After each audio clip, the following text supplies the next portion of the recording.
In today's episode of the Endless Possibilities podcast, we delve into the extraordinary life of divine healer Christopher Macklin. Hailing from the lineage of Melchizedek beings, Christopher opens up about his transformative journey, detailing his unique healing techniques that incorporate angelic light beings and the removal of negative energies. He takes us back to his challenging past, marked by grave health issues and financial struggles, underscoring the significance of prioritizing the divine gift of healing above material gain. Christopher sheds light on the correlation between diseases and emotional blockages, as well as lower vibrational frequencies. His healing work, he explains, is not a one-dimensional process. It's a holistic approach that intertwines spiritual, energetic, and emotional dimensions. So buckle up as we embark on this enlightening journey into the realm of divine healing with the remarkable Christopher Macklin. Hello and welcome to the Endless Possibilities podcast. My name is Gareth and today I'm joined by a very exciting guest, Christopher Macklin. Okay, I'm just going to give a little bit of an introduction on Christopher. He was born in Chester in the UK and has been very gifted from an early age.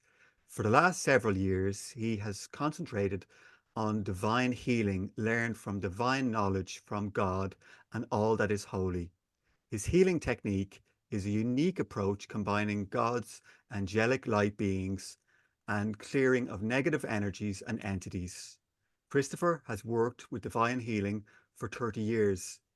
He is a Melchizedek being who has volunteered to come down to Earth to teach and heal using Sananda energy from the ultimate dimension. He is able to help people with all types of diseases, imbalances.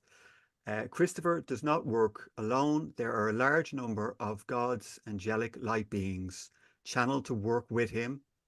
He first works to balance the body's energy field by clearing chakra points and cleansing the body's meridian field by removing negative entities and energies. He then uses God's divine angelic beings to perform esoteric operations to replace damaged joints, diseased organs. God's angelic beings reconstruct the damaged muscles and nerves. Christopher has helped people recover from all types of illnesses, some including autoimmune diseases, cancer, the herpes virus, arthritis, and many more. Every illness is treatable through Christopher's gift of divine healing, though individual results vary depending on the facet of healing selected by God. Christopher also treats emotional disorders, including addictions, chronic depression, schizophrenia, and bipolar disorder. The whole person and their whole life are treated. Therefore, relationships of families and loved ones can also be repaired and restored. Christopher conducts 2 free global healings meditation weekly, as well as one-on-one healing sessions. All are welcome to participate in the new protocol to remove health challenges and experience Christopher's work. Christopher, thank you very much. Welcome to the show. Oh, thanks, Gareth. Thanks for having me. Bless your heart. Yeah, very excited. Really, I can't wait to get to this. Some of these topics that we just mentioned.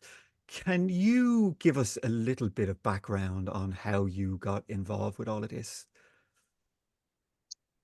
Well, I was born as a Melchizedek being. So what does that actually mean? My mother was taken, I was spliced in at birth. So she was kind of abducted by the Acturians, spliced it in at birth because, for some, if people don't know, for some starseed people, depending on where you're from, like if you're Palladian, you can get the soul in a normal human body. But for Melchizedek, Acturians, and a few others, you need more DNA in the body to be able to hold the soul in. I was spliced in at birth, and it's interesting because what does that mean, spliced? Well, basically your mother's taken on a ship, and they basically put the egg and sperm and balance it so that there's enough DNA of that race so that you can actually get the soul in. Okay. So, so spliced in at birth. So when I was born, it was really interesting because I was born in Chester, which is not that far from Dublin. But no, it's not. Yeah. I've been to Dublin a few times. I love it, Holyhead and, Yeah. But yeah, 2 days after I was born, I had 8 strokes. Then at 4, I burnt my back so badly. So 8 strokes, hospital for a year in Chester. And then when I was 4, I burnt my back so badly that I was in hospital again for a year. And there's been attacks. You get attacked if you're a starseed because they don't want you to do your work. And here I am at 62. I did ask for a discount this year. I said, okay, God, look, I'm 62. Could I have a discount? Yeah, you could have 30 years off. So I'm only 32. I keep trying to tell the clients that, but they don't believe me. But yeah, so it went on from there, and it was interesting. I had severe dyslexia. So I went through to school, did okay. And then I did an apprenticeship, aircraft apprenticeship with the Royal Air Force, not in the Air Force as a civilian, learning how to repair the aircraft systems. And then they sponsored me to do a degree. And I always remember, my father's a bit of a crabby old shit, to say the least. And so I came home, I was really excited, like, yeah, I've got, it was only £700 a year, but, to me, it was like, wow, someone's supported me. He said, you're too thick to get a degree. Oh, I'm going to get a degree. So I got one. And then I went for a master's. I went to Cranfield, if you've heard of Cranfield. It's a well-known aeronautical college near Bedford, and anyway, I went to a master's there, 2-year master's, got that. And then I got out and, earned piles of money. Everyone wanted you because those days, aircraft systems, nobody was that well trained in computer systems. So I got some great jobs with Marconi and British Aerospace and CAS Construction Aeronauticas in Spain and different things. And then went through my life, and I used to go to work thinking, I've got piles of money. I was in charge of a lot of people, but I'm not digging this at all. There's got to be something better than this. It's not about the money. And then in 2007, after 2000, I struggled to get a job. So I was building houses and, refurbing them. And that was a time when houses were soaring. So you'd sell it like in 2 months for about another 40, 50,000 pounds. And then I decided, let's build some apartments, and 176 apartments. Oh dear. Oh dear, Manchester. So I bought this land, had the plans drawn up, and then the bank called me up and they said, these apartments you'll get £220,000 for, they're now worth 90. So you got 14 days to pay our money back. And I go, oh, so bankrupt within, 2 months. Wow. Marriage collapsed, and I remember sitting in Manchester. Someone let me borrow their apartment, Manchester, for about a month. And I was sitting there with 2 Tesco bags, a few pantaloons in it, shirt and whatever. And I was going, okay, God, this is not funny.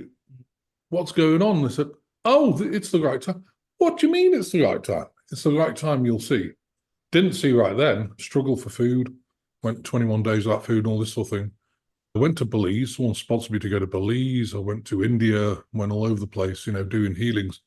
And little by little, I was focusing on the gift because when I was young, I could always see things like, for example, negative beings like Anunnaki, they call them Nephilim, Draconians, Luciferians. I could see them attached to people. And I remember one night, there was one, when I was 4, there was one in my room in the corner. And Dad, there's this dinosaur reptilian thing, Well, I thought I mentioned dinosaur. And he comes running, where, it's there, and I can't see it. He couldn't see it, and I was thinking, wow, I can see it and he can't. And I could feel it as well, the negativity of this being. Yeah. So he went out and I just mustered my, get out of my room. It went. I thought, that worked. So I learned even at the age of 4 to be able to manage these things. So anyway, yeah, you go through the bankruptcy, lived out of a car. Sebi lived out of a car. It was a Volkswagen Polo. And stayed with people. People sponsored me to do different things. And it was a strange life. And then I managed to get on unemployment. And I tried to get a job. It was funny. I tried everything to get a job. Anything will do, like bartender, something, clean the toilet. I didn't care. And every single job, I went for about 40 odd jobs, 36, 40 jobs. Nope. And I remember bursting into tears. Am I that useless that I can't get a job? And I said, what's going on? They said, well, you're not meant to get a job. Oh. We're blocking it. Suddenly I relaxed, thought, right, get on with the healing. So I spent about 2 or 3 years really understanding the healing, and I was still traveling. Went back to India and looking at the cause and effect, they taught me about, all sorts of almost every disease, autoimmune disorders. I mean, how they work, autoimmune disorder really means there's something in the body that the immune system doesn't like, Why would the immune system attack your own body? So I looked at the cause and effect of everything and started working, as I was traveling around and improving. And then I met a lady in Belize. It was interesting. She was being hounded by Illuminati people. And I did a ceremony to release it, and it stopped completely. She said, "Oh, come and stay in Hollister in Missouri, which is near Branson." I said, "Okay," so I came and stayed with her, and she got some local spiritual people together. And then I opened an office. What did they say? Build it, they'll come. So I opened the office. Okay, where are they? And they weren't there. After about 3 months, okay, God, what's going on? They said, "It's within, get out there." Oh, okay. So I started going to small spiritual centers, where they have, you pay $100 for a table and you put your stuff out. I was doing healings. And the first one I went to, I was slammed busy. I was doing healings all day. I was exhausted, and I thought, why are people coming to me? They don't know me. And this is where God things come in, and your energy, because people are attracted. They know, they have an inner knowing, like, yeah, I've got to go and see this guy. And built it up, and then started going to bigger expos, and then got to the really big ones that cost several $1,000s to go to, like Conscious Life Expo. And it just took off from there. It was amazing. But one of the things I learned, which I think is a really important point, because people say, well, how on earth can I make money out of my spiritual gift, whether it's painting or whatever it is? And I've learned that, you've got to forget about that. Forget about the money. I mean, I personally, when I first got here, I hated money. And I was taught by this pastor. She said, well, it's only energy. Why do you hate it so much? And I think it's just the trauma of going bankrupt. So she sat me down and said, well, because I was accepting like lettuce and tomatoes and things for healing, and it wasn't working because I couldn't pay the bill. And she said, well, if you go to a hairdresser, what do they want, for doing the hairdressing? And will they take a tomato or two? No. What do they want? The dollar bill, Well, if you go to the electric company, will they accept a chicken and a couple of tomatoes? No. It's the dollar bill. She goes, but what's the difference? It's still an exchange. So I got over myself then. But I do detach from money. I mean, one thing I've learned is really focus on the gift. Don't do things you don't like, And I think, like the IT guy comes in, he fixes the computers. If it's got a bug, because, Windows is updating so fast now, sometimes there's idiosyncrasies that he's seen because he's got a lot of other clients that I could spend a week on and try and figure out what's wrong with it. He comes in, he does it. The accountant charges us $25,000 a year, does everything. And even when I file my taxes, he goes, do you want to just go over the tax return and the 990, which is the non-for-profit, 120-page document she has to produce. And I go, well, let me see. That'll be a nope, And she starts laughing. She said, "You're not interested, are you?" I said, "Nope." I said, "Look, you're an accountant. If you think it's right, put it in, because I wouldn't know whether it's right or not, So Yeah. I just really focus on the healings. I think that's so important. Okay, that's great. Thank you for sharing all of that, right? So I guess I have a couple of questions, right? Okay, the beings, you talked about beings that are coming in, helping you out, and then you also spoke about being a Melchizedek. Can you explain just briefly what that is exactly? Because I've heard of some, right? I've heard of this guy, Drunvalo, he calls himself a Melchizedek being as well. But I'd love for Well, you he's to not a explain. being. He channels the Melchizedek. So he's not actually a being. Okay, okay. There's actually there's a difference. People channel and say, "Oh, I'm a Melchizedek." If you channel them, that's okay. The Sananda Melchizedek. Being an actual being is you've got the DNA and you've actually got a soul of one of those beings. So it's different. It's like Octorians are the same. You can channel Octorians, but if you're a real Octorian being, you will have a soul of the off-planet being within your body. Christopher, what does that mean? How does that make you feel? Do you feel different? Is there tell me like, how does that make you different from a normal human on the planet? I think it's just maybe gift-wise. Everyone's got Gift-wise? gifts. Yeah. But I was brought down here to do healing. There's 5 Melchizedek beings here. And, and all like the Actorians or Palladians, Atlanteans, Lemurians, Andromedans, all these guys, Lyrans, they're all, a lot of souls have come here this time, about 400 million, to actually help humanity. So why have they come down? Well, if you look at the keys of Enoch, you've heard of the keys of Enoch. Yes. That's the keys of the universe. In fact, Enoch was a Melchizedek being as well. And he figured out the rules of the universe. And one of the biggest rules is that even prime creator, like whatever you call God, prime creator, source of all it is, it doesn't matter what you call God, even that energy or that entity cannot get involved down here because it's free will. Right. And the same with all, like the Melchizedek beings and all the, positive beings who want to help us, they can't get involved because there's like a rule that, unless you're asked down here, you can't come down and do things. And that's why they wanted to actually get star seeds placed down here so that they can get over that rule. Like, for example, I said, guys, I need some help down here. Let's get down here and let's do some stuff. So you're getting over that rule because you were born in human form, well, semi-human form. And, and briefly, have you had multiple human lives, or is this the first human life? No, I know all my lives for the last 4,000 years. And it was interesting when I was meditating in Belize. It was crazy. They showed me, it was almost like, these like holographs. I was sitting in this room and I'd just gone on a Mayan temple, which are always on ley lines. They're very, yeah. So I went to Chantovich in Belize, sat on the Mayan temple for about half a day, seeing visions of the sky, whatever. And I got back to my room and I said, okay, show me my lives for the last 4,000 years. So they did. And I could see, it was almost like watching a 3D TV thing in my room. And I was, wow, this is cool. Wow. And showed me about past lives. And I realized that, okay, from the past lives, that's what I'm meant to be doing now. And so that's why I really focused on it. It's been quite a journey. I mean, I've loved every minute of it. As soon, when I went bankrupt, did I love the bankruptcy bit? Well, of course not, but I look back and think, what a blessing. It's like God getting a 2x4. Right, time to change your life. And wow, does it change real fast, Yeah. But now, I look back at the blessing. I love what I do. I don't know if you can tell, but I love it, and it gives me so much joy when people, oh, my cancer's gone. Oh, this, that, and the other's gone. My osteoporosis is, bones have been rebuilt. There's so much feedback, and so much gratitude for what we're doing, especially in this time though, Gareth, because the last 4,000 years have been, the last 4 years have been absolutely crazy. And I think, it's really affected people on a deep level.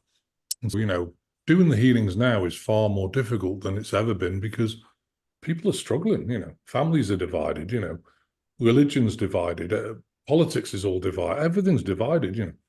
And then on top of that, you got a lot of toxicity from, from the sky, from the water, everywhere, so yeah. people are really struggling, bless them. Yeah. Even the food, right? The quality of the food is so bad. Oh, yeah. No, it's really bad. I mean, Yeah.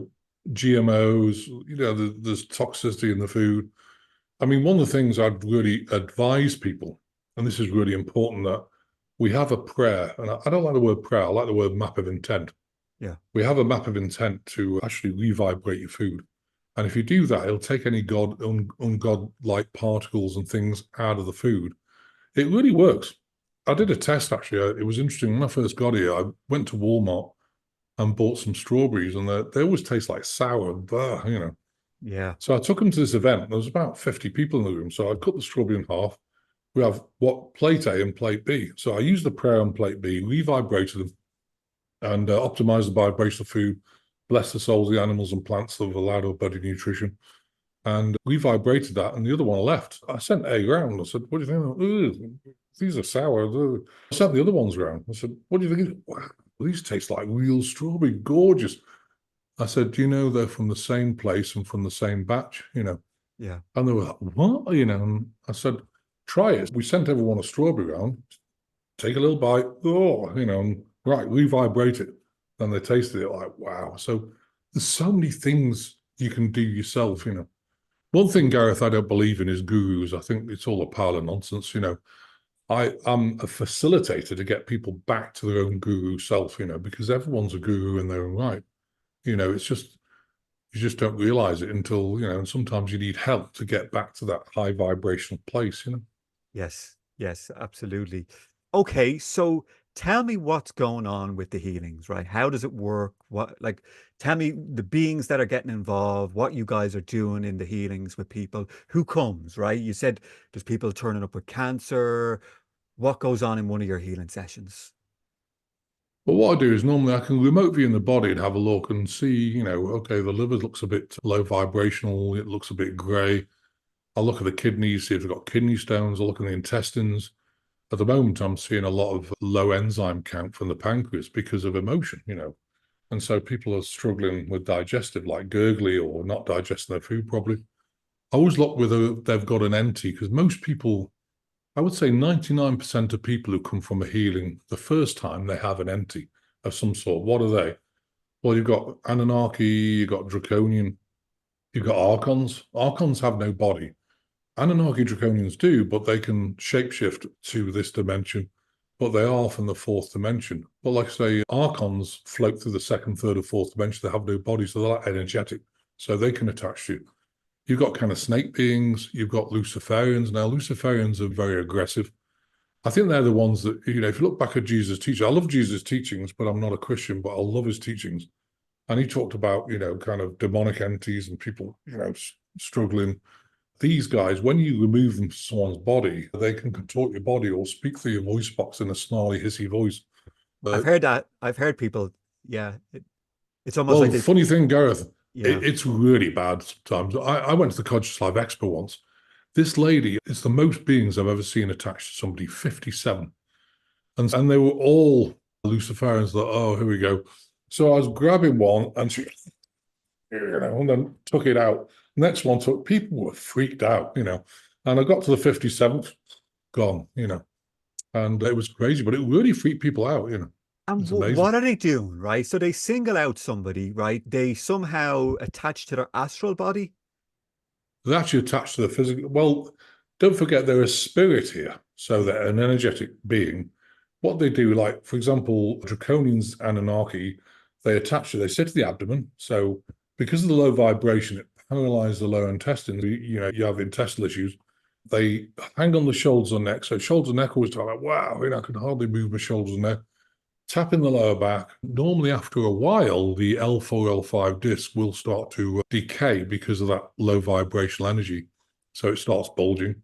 Send your negative thoughts to the spinal column. So when you go out to work, and you're doing something, you get these thoughts like, God, no one likes you here. The boss doesn't like you. You're going to get fired. You're doing a pathetic job. You get all these negative thoughts all day, 24/7. And if you get those, always look, they're not allowed, again, going back to Keys V Not, they're not allowed to say an I thought, it's got to be, so if you get a you thought coming in, it's not your thought. So always police your thoughts. But if you are getting these thoughts in, the chances are you've got an anti-attachment. So it's like an intrusive thought kind of coming in. Yeah. Yeah, absolutely. And it's interesting. You might think, well, is that a violation? There's a very interesting thing about this universe is that, what's violation education? So when you come down here, if you start, they show you like, oh, this is planet Earth. This is some of the things that you might encounter. And, of course, you're in a God realm and it's all love and, oh, don't worry about that. No problem, You get down here and I've heard so many people say, God dropped me off at the wrong planet, or what was I thinking volunteering, I always say to people, look, if God says I want volunteers next time, run to the bathroom, lock the door, pretend you've got diarrhea and don't come out. And they say, oh, sorry, God, I missed the volunteer. Maybe next time. Now, I'm joking. Gareth, I love it down here. Sure. I love it. Funny enough, I was shown where I reside when I'm not in a body, right? And I'm not a human. I'm not a regular human. It's it's a kind of a blue reality. And I'm sort of very, very two-dimensional, sort of like, I kind of glide along. And it's funny, it was all explained to me that when I come into a body, right, it's like 20 minutes there is the equivalent of 80 years here, right? And they tell me what I'm going to do. And then there's like, it's only 20 minutes, right? And I go, oh, okay, 20 minutes, no problem. And then I kind of come up against these kind of VR headsets and in I go. And when I was coming back into this life, I've fallen for it again. It was almost, I wasn't tricked, right? I did it of my own accord. But it was almost like I kind of got, oh, another 80 years of this, having to learn, having to go through everything again. Well, I think, but don't forget, when you're over the God realm, you don't have, there's no money, there's no nothing, you have all the food you want. Yeah, the love is unconditional, it's such a different experience. Yeah. And then, of course, you come down here, and before you come down, you think, yeah, that's no problem. And then you get down here. I mean, I always laugh to people, you come out of the vaginal opening and there's the IRS in the corner. Welcome to Mother Earth. Here's your invoice. And then it goes downhill after that, but I love it here. I think if you can really learn to navigate, to me, if you are different and you're not really human, you think differently and you start to shame yourself. Like, I don't fit in. I don't understand. Why do people talk behind people's backs and narcissists, passive aggressive, and all this sort of thing? It doesn't make sense. And don't let it make sense, because you don't behave like an average human being. You're different. And so what you need to do is step out the matrix and be in like this bubble where you've got people who love you around you. They don't berate you. They understand you. Cook some nice food. I mean, life's changed over the last 4 years, and I think for me, life's got more simple. We're building a house out in the trees on 40 acres. It's only 15. This is the military building we're in. We had to stay here for 2.5 years while we're building the house. In fact, we're moving in 2 weeks. But, I go down there and just being amongst the trees, they talk to you, you can feel them. They take any anxiety away. It's just blissy, so yeah, we're excited about that. But, you got to look for different things, simple things, joyful things that you can enjoy. And, I don't get enjoyment out of watching films anymore. I don't watch films, don't watch TV hardly.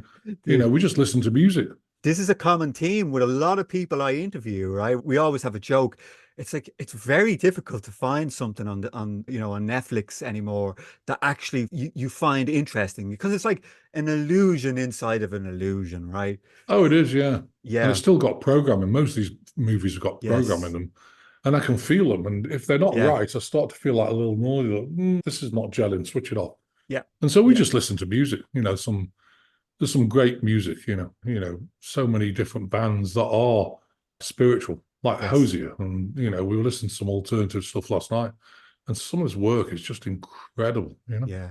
Yeah. And it's funny that you mentioned, people coming in and feeling very disconnected from the people around them. I personally felt like that for, 20 something years of my life, just what am I doing here? Who are these people? Why do I not gel with everybody? Everybody else is getting on and I kind of feel like an outsider.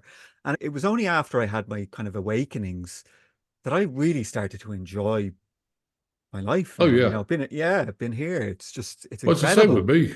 Yeah. It's the same with me. I mean, I never gel with anything, really. You just go through life and you go to work, you come home, you're doing the cycle. But, I kept thinking, got to be something much better than this. I mean, come on, it's terrible. Yeah. And, people are just slaves to their mortgages and everything else. Yeah. And I think once you step out in spirituality, once you realize that God's got your back, and once you actually, one of the biggest things that turned my life around was looking at gratitude of the smallest things, like just having a plate of food on the table. Yeah. Because I went 21 days without food, 7 days without food. I didn't literally have any money. And after that, just having a plate of food is like, oh, thank you, God, for the blessing.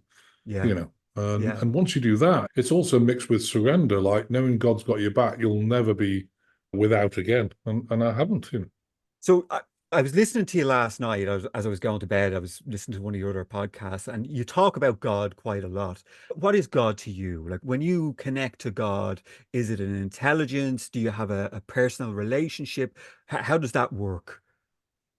Well, I think everyone's got a personal relationship, but what is God? No one actually knows. But I view God, I mean, the definition I always give is God, Goddess, prime creator of all that is. And so I believe that God's in everything, in everybody, everywhere, and there's no hierarchy. I remember my father, he got upset because he knows I don't believe in the whole Christian thing. It's like all religions, there's hijacking in all of them, but there's good stuff as well. But I love Jesus' teachings. So he said to me, well, I know you don't like Jesus. Well, hang on a minute. I said, I abide my life by Jesus' teachings. He said, yeah, but you don't believe the Son of God. Well, of course I do. He is a Son of God, but so are you. Yeah, but he's the Son of God. Oh, okay. So there's a hierarchy with God. Okay. I get it. And I just changed the subject then. But, to me, everyone's, we've all got our personal relationship with Prime Creator. And I think, we just have to nurture it. One of the things I learned when I was gone bankrupt is that they showed me about the Melchizedek stuff and Melchizedek being, what past lives I had. And I thought, okay, I need to meditate with the Melchizedek beings. So I started meditating. A week went by, 2 weeks went by, and this was like 3, 4, 5 hours a day. A month went by. And in the end, I said, okay, guys, look, I'm committed. I'm going to keep meditating, and I don't care when you contact me. And then suddenly, a couple of weeks later, bang, I got downloads. They were talking to me. Everything changed. But one thing I've learned is they test you 1 second to 12. They want to see whether you're committed, because it sounds brutal. They don't want to waste their time with people who aren't committed. Like, somebody was, well, I'll give you 5 minutes, It's like gratitude, that gratitude stone thing. Oh, well, hold the gratitude. Right, 5 minutes, God. I'm grateful for my, wife, car, my, house, my kids, whatever. We're done. I don't think it works like that. To me, gratitude and God connection is a way of life. You feel it. You are being it instead of just talking about it. And I think that's one of the key instruments that changed my life. Okay. So coming back to the healing, right? And these beings that are working with you, how does it work? I know you mentioned that you see negative energy stuck to people, you remove them. Can you explain what the role of the beings? And here's another thing as well, right? You mentioned that a lot of them beings that are not incarnated into a body, right? They somehow need our physical forms, right? To bring them energies in and to do particular, because from my understanding is it's sort of like it's sealed off. Our world is sealed off from influence from outside, right? And it's sort of like Yeah. a running trial. I mean, the ones that are here, we can figure it out, right? And we can come back and help or evolve or reach states of awakening or enlightenment. But then these beings, they need us somehow. Can you talk a little bit about that and how you work with these beings to help heal? Well, we're in a third dimensional world. So what I have to do, the Melchizedek beings are from the ultimate dimension, and that's the infinite dimension where Prime Creator is as well. What that means is that they can't just get down here. You have to create portals from that dimension down here and put it around people. Otherwise, they're not in a frequency where they can appear. So what do I do? It's like a conduit. Yeah.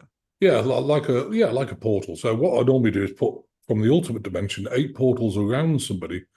And then what I do is bond it into Merkaba, 27 esoteric Merkaba. If people don't know what a Merkaba is, here's one of them.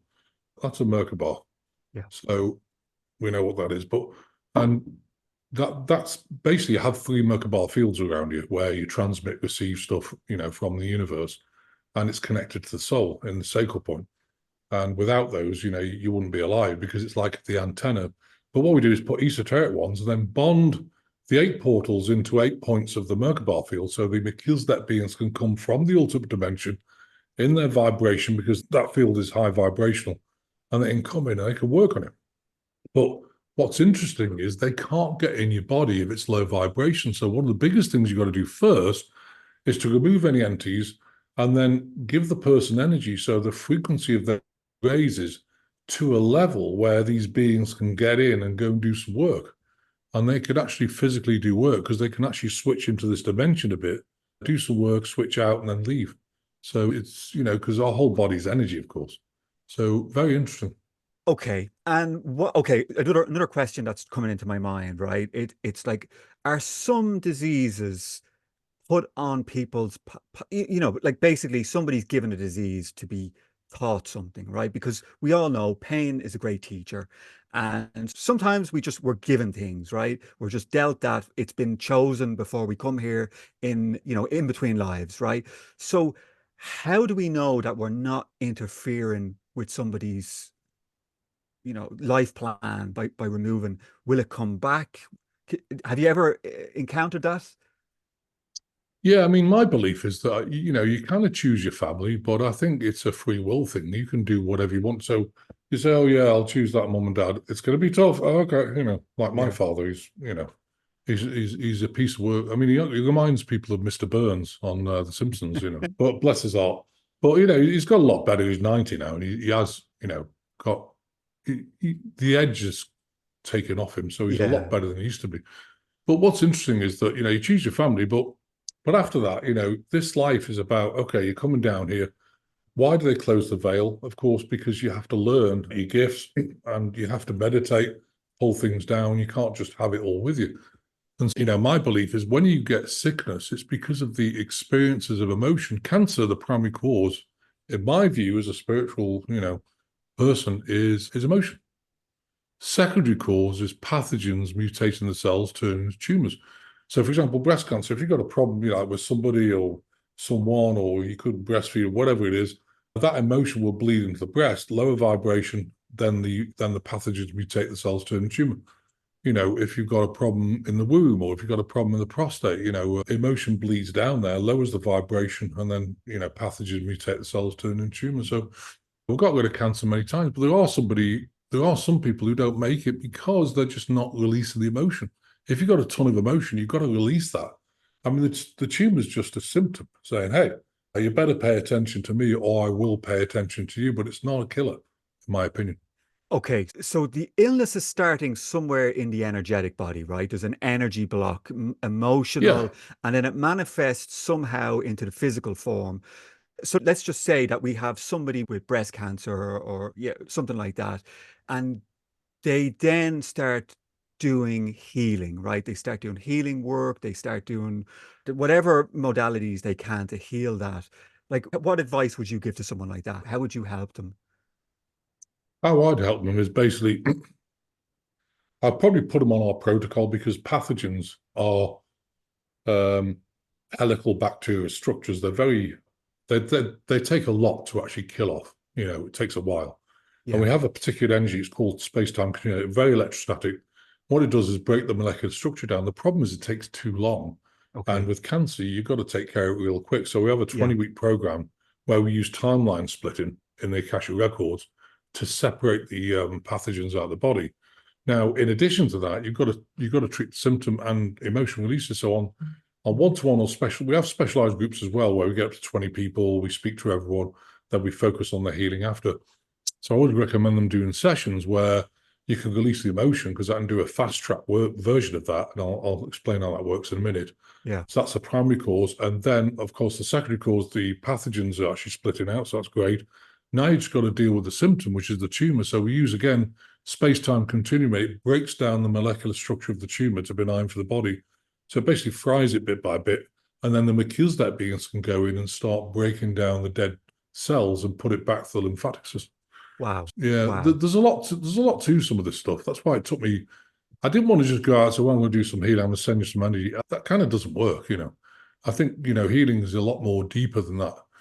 And, going back to the beings, I mean, I view myself as like the conductor of the orchestra. You got your sticks, right, guys? Let's get the oboe into the liver, and what you're doing is you're conducting the orchestra. And I have a lot of people say, well, it's nothing to do with me, it's all God. It's everything to do with you. You're an active participant. And I always encourage people, don't ever put the gift down. Just think, wow, thank you, God, for the blessing that I can participate in people's healing as the conductor. Because again, through the keys of Enoch, without saying, guys, get down here, let's get in the liver, let's get the vibrational liver up, let's remove the entity, they escort them out of the body. Without that, the healing wouldn't happen. Again, it's getting over free will. And I mean, your belief in this is like 150%, right? You have to have complete conviction in what you're doing. Oh, yeah. I mean, absolutely. I mean, I work on about, I would say, 2,000 people a week with general groups, Wow. specialized groups, one-to-ones. We're so slammed all the time. It's amazing. And And, you're still able to fit in. still if I did what? You can fit them in with all these people coming. You can still see people one on one. Yeah, and we do specialized groups. I speak to everybody. It's really helped the traffic, because we have up to 20 people, and we do that six times a week, 20 people on the group.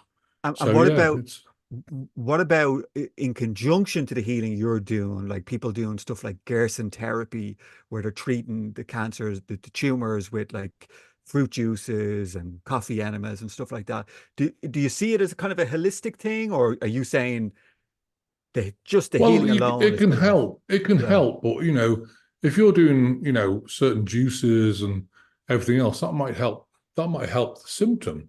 yeah, But is you're going to get rid of the primary cause? The answer is no, because you've got to really work on the trauma.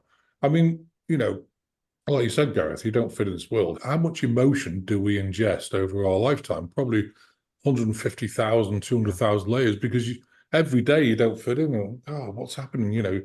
you just ingest emotion so much. And I think it's important to get rid of the biggest levels. How do they do that? Well, the Melchizedek, say you've got 150,000 layers, way too much, for a human being. So what the Melchizedek beings do is they go in, they look for your biggest layer of emotion affecting you right now. They pull that out. Next biggest, pull that out. So they get the biggest. So the big emotions that are really affecting your body are going, we normally start off on one-to-one or specialized groups. We start off with 81, 162 layers, 324, 648, 1296, which is the most I'd ever do.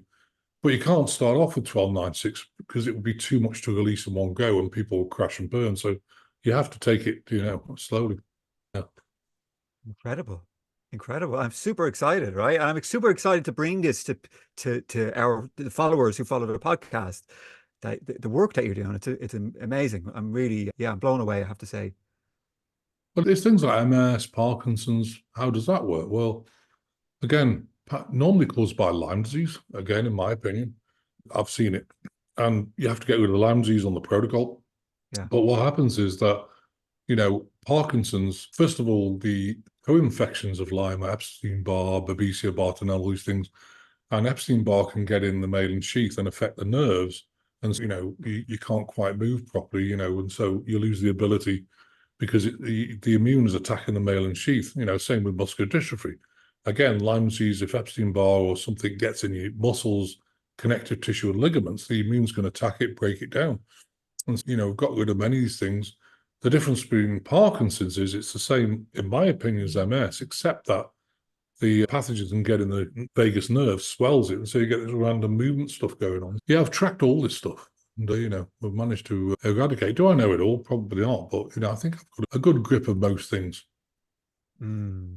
Okay, so the physical healing is going on, right? So what's happening spiritually, right? Because I know you have quite a big group that follow you.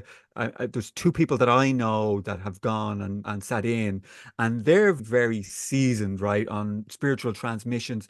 And they said they were really powerful. So is there anything else happening in these sessions apart from the healing? Is there anything spiritual going on, awakening? Oh, yeah. I mean, I always work on the pineal gland to open the third eye.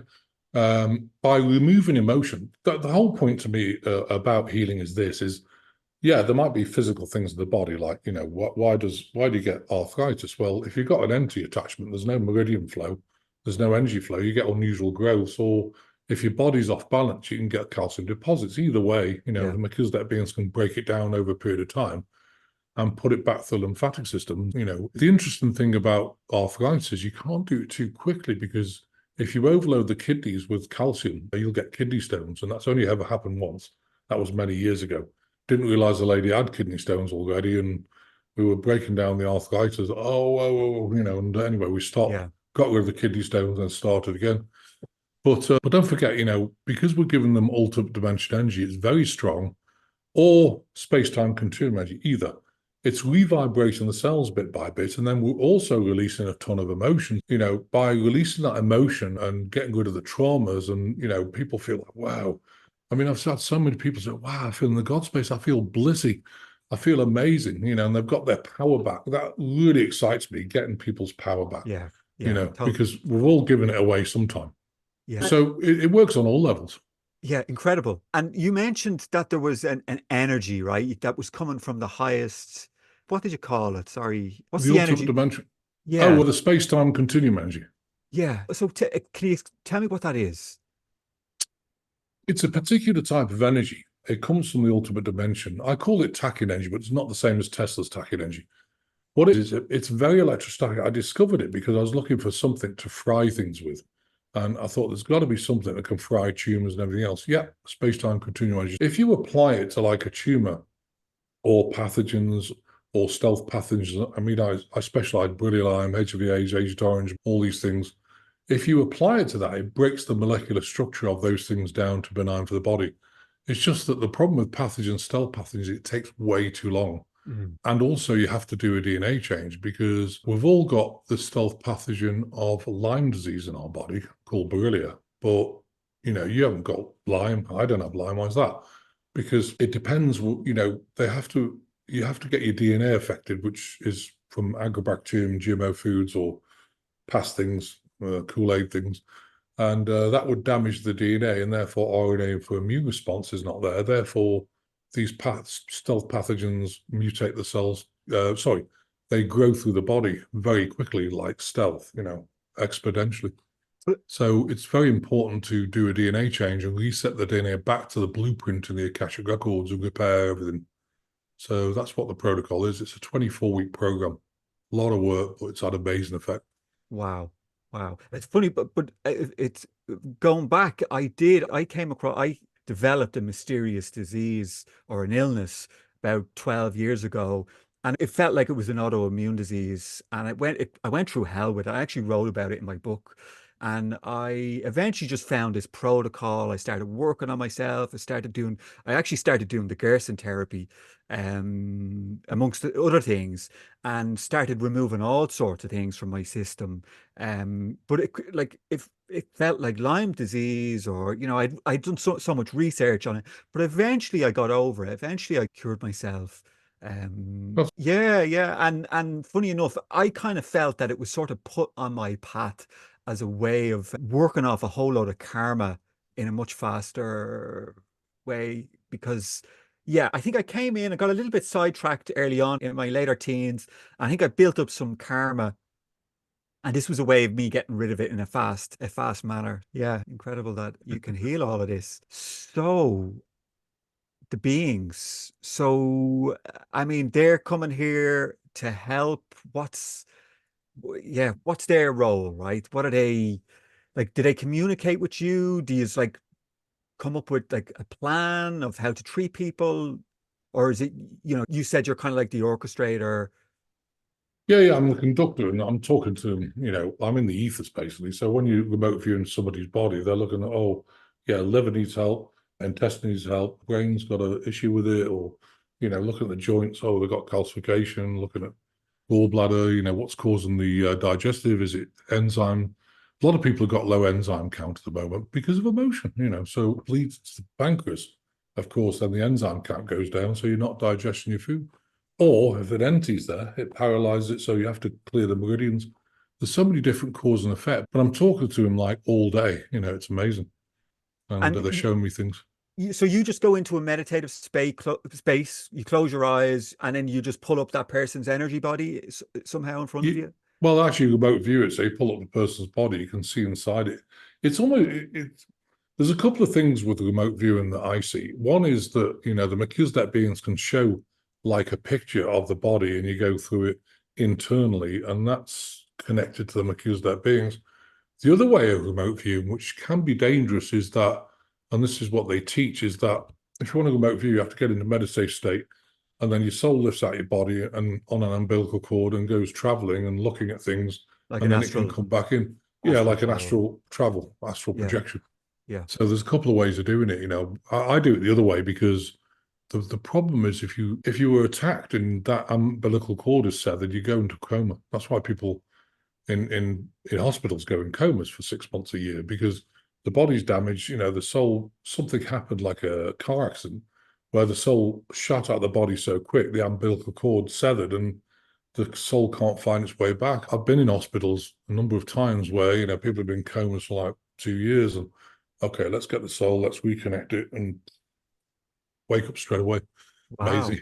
Wow. that blows doctors and nurses away, I'll tell you. Wow. So incredible. I mean, it's just, yeah. I'm super excited for people to find out about you and go and get some healings from you. Do you want to talk a little bit about your website and the work, how people can find you? yeah, if you go to globalenlightenmentproject.com, it's part of a non-profit. I call the non-profit Christopher Macklin Ministries Inc.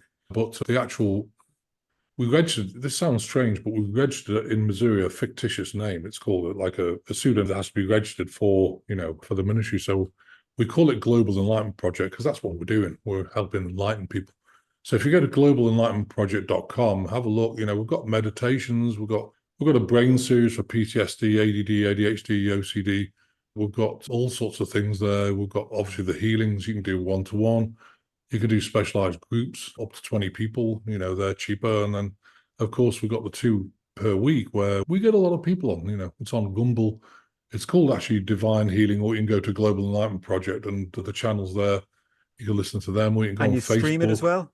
You Yeah, stream yeah, so stream it. you start on your Zoom and then you stream that to Rumble as well. Is that right? Yeah, well, actually, StreamYard, I stream it to Rumble, Twitter, Facebook. It used to Wow. be YouTube, but that's gone. Almost everything. It's on Telegram as well, On Global Telegram. Enlightenment Project. And, if you want to sign up for Zoom, you can sign up for Zoom and be, there, and I can see the chat there. Yeah. And how big a group is it? Do you get like a couple of hundred people, 500,000? It used to be a lot more. We probably get about, I would say on Rumble, 200 odd people, Facebook about 200. On Zoom, we normally get 60 to 80 people then, But you got to remember, I mean, sometimes people replay it because I always make sure that anyone on the call or listening in the future. So I set the intent that, look, it works, even if you're not live, Yeah, we get to, I mean, I would say, a week for the two healings, probably get about 12 to 1,400 people listening to them. I think you're going to get a lot of people coming from my group. They'll love you.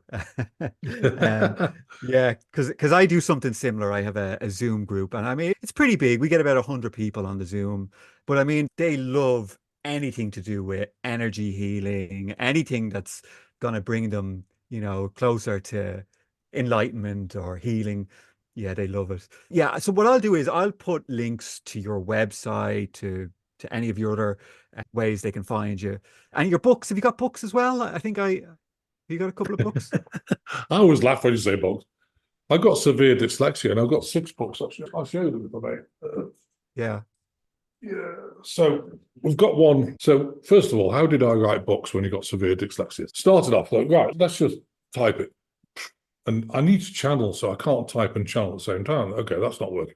I used Dragon naturally speaking. So I was talking and it was getting some things, but not a lot of things, especially when I said Z to Gray and it said, well, have a nice day. That was a waste of time. So I actually use a ghostwriter and I just put a headset on and channel it. She, types it, as I'm going. Then she said, well, I don't understand what you mean by this. And she's been brilliant because I'm not that good, information, you take for granted, but, and you think other people know it, but they don't. So you have to really explain everything. And she's been brilliant at pulling the information out of me and explaining it all. But yeah, we've got sacred prayers, all the prayers are in here. We've actually just got the new version. This was the first book I wrote, Dissolving the Enigma of Divine Healing. This is finished. I've bought a second edition out to actually update it. That'll be on the website. Center in the Mind.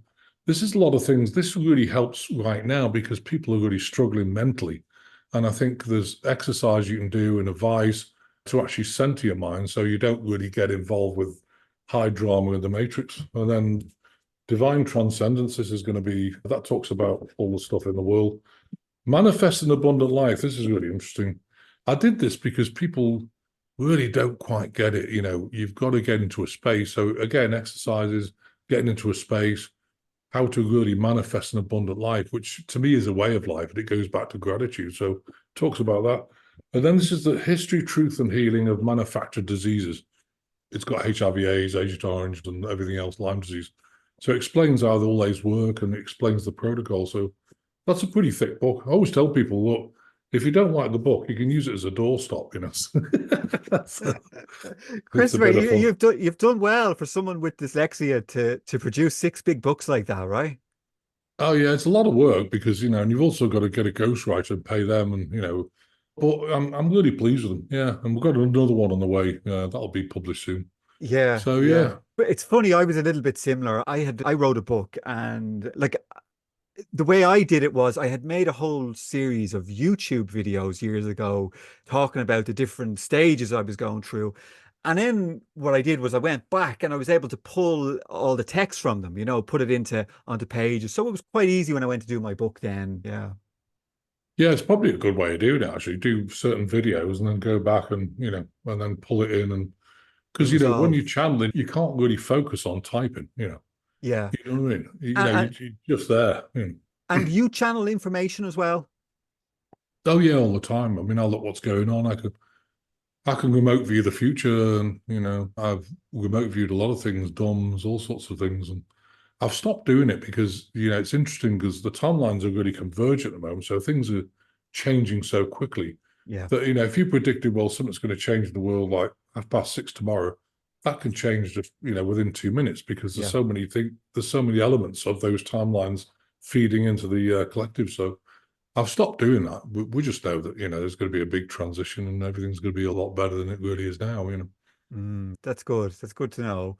Anything else to cover before we go?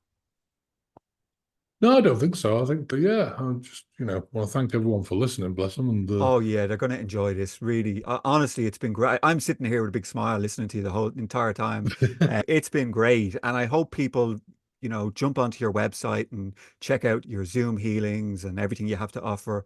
Yeah. Anything else? Nothing else? Any other things you'd like to share? Anything else you can yeah, think I of? just encourage people to, I encourage people to don't shame yourself if you don't fit in this world. It's okay, and to take a step back from the matrix, live in your bubble, have, and again, I've noticed, because of the solar flare upgrades and a lot of activity happening, it's difficult to even think, well, what do I want to eat today? And the answer is nothing. And, nothing sounds good, anymore. It's weird. I don't know if you've found that, Gareth, but and so, what we Yeah. do now is we wait till like 3 or 4 o'clock and think, what do I feel like now? And then go through, oh yeah, that'll hit the spot. And if you find something that hits the spot, it's going to sit well in your stomach. If you eat something that you think won't hit the spot, it'll sit there like a lead brick, because everyone's upgrading. The sun's a plasma ball. It's got a consciousness because it's plasma, it's energy. It's not, it's not like a nuclear thing, continuing. And so when the plasma hits us, it's upgrading us because it's energy, so it's making a big impact, yeah. My relationship with food changed drastically. Like, I mean, I only eat one meal a day now. I mean, I must only take in about 800 calories in that one meal, and I'm still able to run. I still have loads of energy. And I mean, I just can't even imagine eating more food. It's just, I'm really like, I'm the I same, get, yeah. yeah, it's so strange. I Um, eat one meal a day. I just don't want anything for breakfast, not really, yeah, But I think what's happening is, as our body's upgrading and the cells are changing, I think we don't need so much food to, yeah, keep the carbon part of it alive. I think once it changes, I think it'll be very different. Yeah, but I've seen a lot of changes. Yeah. yeah. Yeah, okay. I think we'll end it on that. And I'd love to have you on again in the future at some Yeah, let's stage. do it. Yeah, yeah, absolutely. So I just like to thank everybody for watching and thank you, Christopher. Yeah, Thanks, it's Gareth. been Bless you. Thanks for having me amazing. on. Amazing. Thanks so much. And okay. Thanks, Bless you. everybody. Okay.